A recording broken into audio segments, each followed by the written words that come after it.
बाळ, हे बाळ बाळ ऐक ऐक बाळ, पाणीपुरी खायला जायचं. पप्पाला सांग पटकन पाणीपुरी खायला जाऊ. चला म्हणा. पाणीपुरी खायला जायचंय. जायचंय, जाऊ.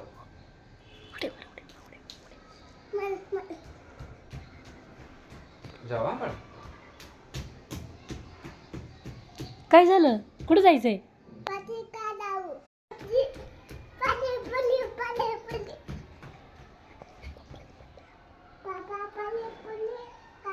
हो जायचं बाळ.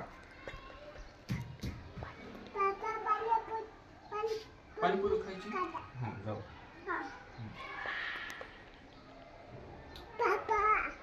हो बाळा. नको बाळा, नको बाळा. खाऊ वाटायली तुला? कोण कोण जायचं बाळा? आई, दादा, तू, मी. बर बर, मग लवकर फ्रेश व्हा बाळा. तोंडात पाय धुवा, फ्रेश व्हा आणि मेकअप करा, गंध लावा आणि मग जावा.